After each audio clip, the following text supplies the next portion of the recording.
de uma nova decisão, de amar-te mais que a tudo que um dia eu possa ter, abraçando então o que é real, provando e amando essencial, escrevendo a nova história, vivendo em teu amor.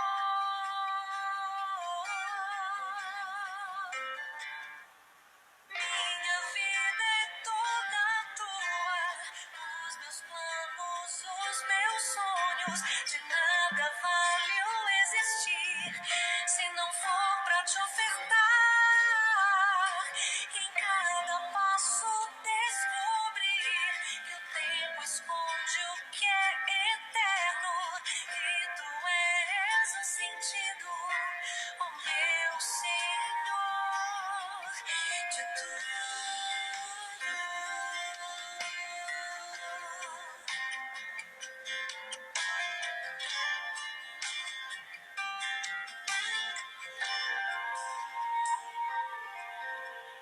Quero te dar meu coração, a luz de uma nova decisão, de amar-te mais que a tudo que um dia eu possa ter, abraçando então o que é real, provando e amando o essencial, escrevendo a nova história, vivendo em teu amor.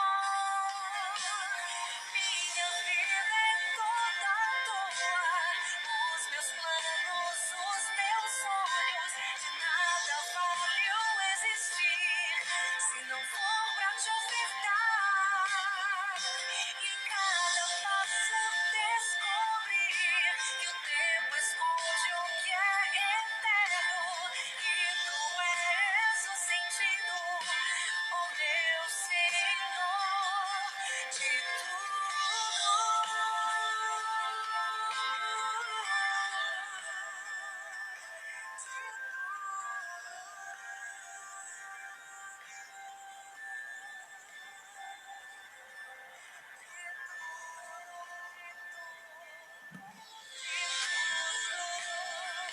És o Senhor.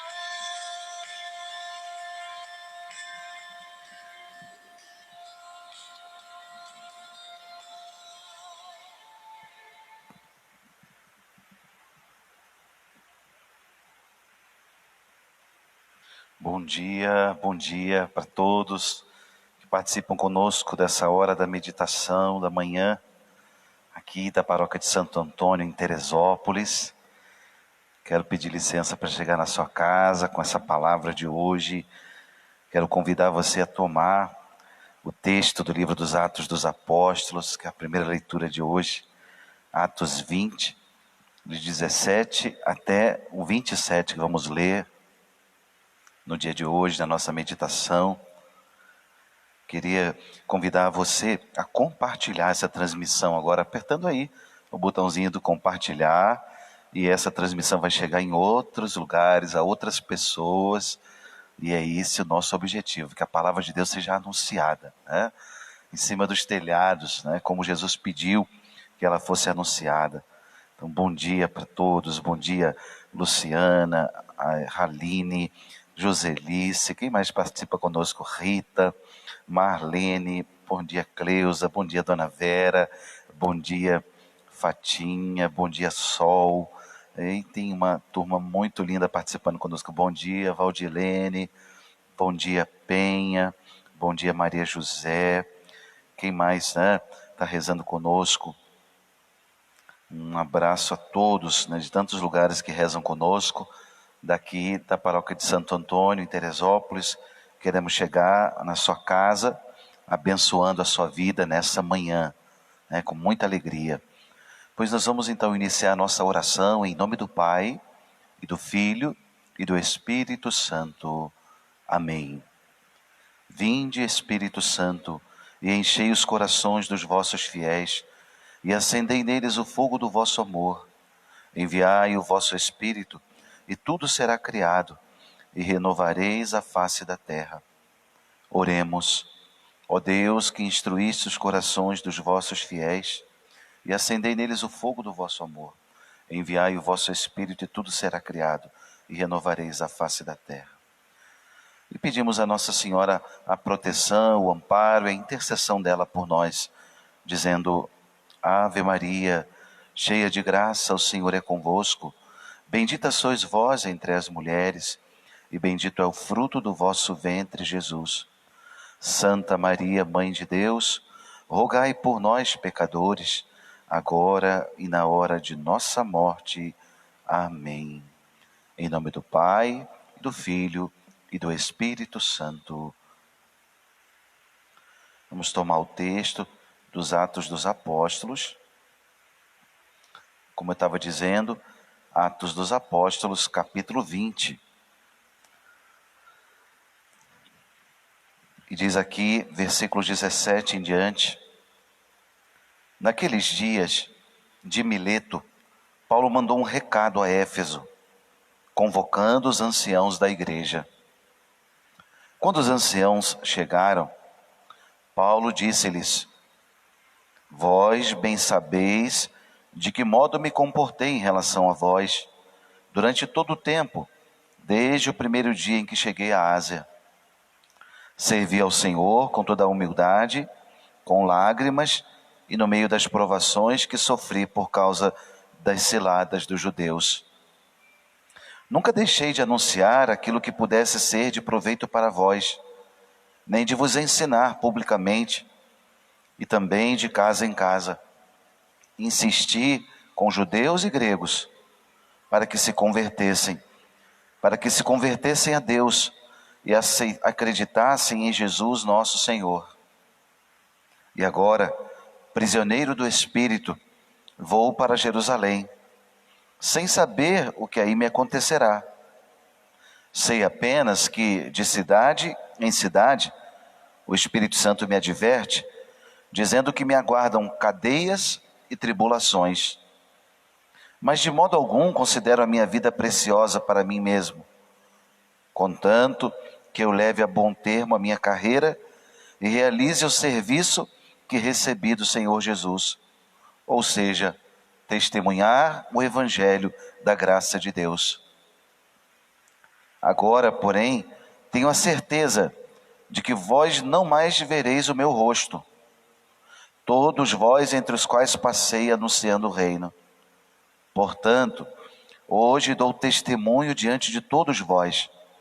Eu não sou responsável se algum de vós se perder, pois não deixei de vos anunciar todo o projeto de Deus a vosso respeito. Palavra do Senhor, graças a Deus. Meus irmãos, uma alegria poder nessa manhã tomar essa palavra e alimentar o nosso coração com essa palavra de vida. O que nós vemos na leitura de hoje? Nós vemos Paulo, naquela região da Ásia, chamada Ásia Menor. Ele está em Éfeso, região onde atualmente é a Turquia. Paulo, ele tinha entrado pela Grécia, entrou na Europa. Nós já vimos isso nas meditações da semana passada, né? Ele evangelizou o norte da Grécia, a região da Macedônia. Ele evangelizou Tessalônica, Bereia, Filipos. Depois ele foi descendo, na segunda viagem missionária ainda, ele evangelizou Corinto, Atenas e todas aquelas regiões em volta de Atenas. Agora, nos últimos dias, temos visto Paulo em Éfeso, em toda aquela região da Ásia Menor, visitando todas aquelas ilhas. Paulo está em Éfeso hoje se despedindo, ele está em Mileto. Ali, o berço da civilização ocidental, o berço da filosofia, dos filósofos conhecidos da antiguidade, Tales de Mileto, Anaximandro, Anaxímenes, todos aqueles filósofos lá de 4 séculos antes de Cristo. Paulo está ali, no berço da civilização, berço da filosofia. Ora, ali de Mileto ele manda um recado convocando, os anciãos da comunidade. A gente já falou sobre isso em outras meditações. Quem eram esses? Os presbíteros. Os anciãos eram aqueles presbíteros que os apóstolos tinham sobre eles imposto as mãos, e eles se tornaram então sacerdotes, esses presbíteros, esses anciãos da comunidade. Quando chegaram, Paulo começa a fazer um discurso como que de despedida, deixando para eles um testamento daquilo que ele havia feito, naqueles 2 anos em que ele passou naquela região. E é lindo o texto, muito carregado de emoção, de sentimento. Paulo vai mostrando, sabeis que desde o primeiro dia em que pus os pés na Ásia, passei todo o tempo convosco, servindo o Senhor com humildade, lágrimas, mesmo em todas as provas, e as intrigas que as intrigas dos judeus me provocaram. Aqui Paulo vai abrindo o seu coração, abrindo a sua consciência, uma consciência em paz, uma consciência tranquila, uma consciência que mesmo vivendo muitas tribulações, está em paz. Como é importante entender isso. A paz da nossa consciência não vem das circunstâncias. A paz da nossa consciência vem da nossa coerência de vida. A paz da consciência vem da coerência de vida com o chamado que Deus nos fez. À verdade, à bondade, a viver desenvolvendo nesse mundo a atividade que nós somos chamados a cumprir, dando o nosso melhor, dando o nosso tudo. Foi isso que Paulo fez, e ele está escrevendo aqui, Lucas está escrevendo aqui a fala de Paulo, e ele vai narrando, de forma muito consciente, muito em paz. Ele diz: não omiti nada de útil para pregar-vos e instruir-vos em público ou em vossas casas. Não omiti nada, não guardei nada para mim. E Paulo vai de forma muito bonita, dizendo: inculquei em judeus e gregos o arrependimento diante de Deus. Falei a verdade para eles, Paulo está dizendo. E aí, no desenrolar do discurso, que às vezes é um pouco até repetitivo, parece que Paulo não está sabendo terminar o discurso dele, e ele volta, nessa mesma forma testamentária, deixando ali palavras tão carregadas de emoção, fruto, repito, desses 2 anos de atividade missionária lá na Ásia Menor, e aí Paulo vai deixando para nós também esse legado, o legado de aprendermos o valor da consciência. Como é importante, nós darmos atenção à nossa consciência. Dizia o grande médico psiquiatra judeu Viktor Frankl, o pai da logoterapia, Viktor Frankl dizia que a consciência é o nosso órgão de sentido. Quando todos os sentidos externos, de alguma maneira, entre aspas, nos enganam, nos dão informações não tão acertadas, a consciência é esse órgão que nos coloca no eixo da vida, daquilo que somos chamados a viver. Por isso, dar atenção à consciência, formar bem a consciência, é um dever da nossa vida aqui. E é o que Deus mais espera de nós, que vivamos em consciência. Ora, nós sabemos, muitas pessoas até buscam perder a consciência, seja tomando alguma coisa, seja usando algum outro tipo de droga, As pessoas dizem assim: eu quero esquecer, não quero saber de nada hoje, Não, pelo contrário, trazer a consciência, as coisas boas. A gente pode talvez deixar para lá um pouco o cansaço, descansar bem, procurar alguma atividade que nos dê, um hobby que nos dê esse descanso para o corpo, para a mente, às vezes que trabalha demais, Mas a consciência não. A consciência sempre tem que estar em dia. A consciência sempre tem que estar desperta, acesa, ligada, porque ela é o nosso órgão de sentido. Por isso, é um compromisso que temos que ter com Deus, né? Um compromisso de consciência com Deus, é formar bem a consciência. Quando eu não sei bem um assunto, eu tenho que procurar me esclarecer sobre esse assunto. Isso é formar a consciência, buscar boas referências, buscar boas fontes, né, para que sejamos e tenhamos uma consciência bem formada. Porque também nós podemos caminhar nos dois extremos de consciências errôneas. Uma consciência escrupulosa, por exemplo, é uma consciência errônea, uma consciência doentia. Aquela pessoa que vê nos detalhes das coisas, tudo é pecado, tudo é mal, Deus vai me castigar porque eu matei aquele inseto, e o mundo, Deus nunca vai me perdoar. Mas é uma consciência doentia, uma consciência escrupulosa. O escrúpulo é uma doença. Por outro lado, há aqueles que não querem ter consciência de nada, a consciência chamada consciência laxa. Aquela consciência em que não vê erro em nada. Tudo está certo. Tudo depende do meu querer. Eu quero fazer assim, eu quero dessa forma, eu quero, eu posso, eu faço. A consciência laxa vai passando por cima de todo mundo. Não importa se está pisando em alguém, se está matando os outros, com a palavra, com a atitude, com os sentimentos.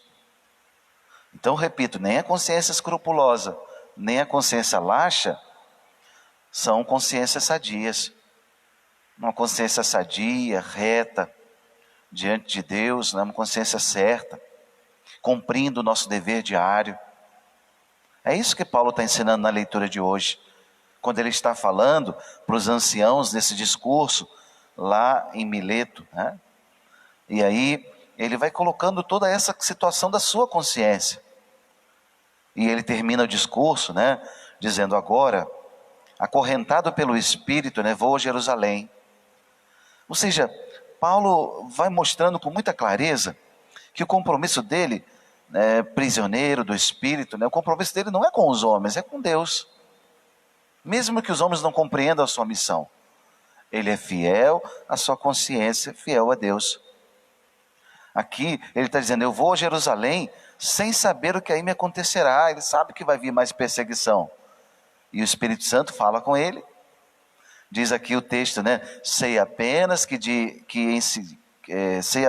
em cada cidade o Espírito Santo me assegura que me esperam correntes e perseguições. Olha aí, que palavra de ciência, né? O Espírito Santo exortando, discernindo, mostrando para ele: ó Paulo, te prepara, vai firme, mas te prepara que vai ser chumbo grosso. E Paulo vai, né, obedecendo a Deus. E aí ele termina mais uma vez mostrando a sua consciência, dizendo, né, mas de forma alguma considero minha vida preciosa, contanto que eu complete a minha carreira. Como ele vai falar também num outro trecho, ele vai dizer, quando ele, lá em Éfeso, ele vai dizer: completei a minha corrida, guardei a fé. Combati o bom combate, completei a minha corrida, guardei a fé. Ou seja, aquele dever de consciência cumprido. Como é importante hoje pensar nisso.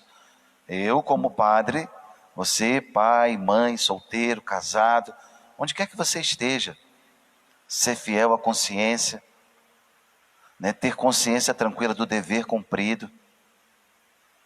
E aí eu lembro um autor espiritual que dizia: o mais importante não é sentir-se bem, o mais importante é fazer o bem.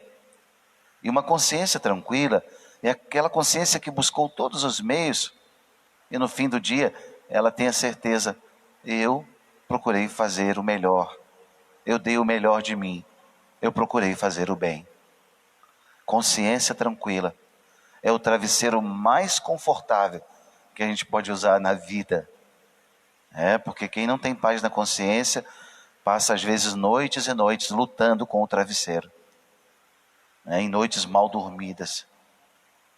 Por isso, hoje, nessa meditação, quero convidar você a pensar nisso, né, sobre esse tema da consciência e buscar se formar. Se você quiser uma dica, ou algumas dicas em relação à formação da consciência, a teologia católica, a teologia moral católica, tem muita coisa boa nesse sentido.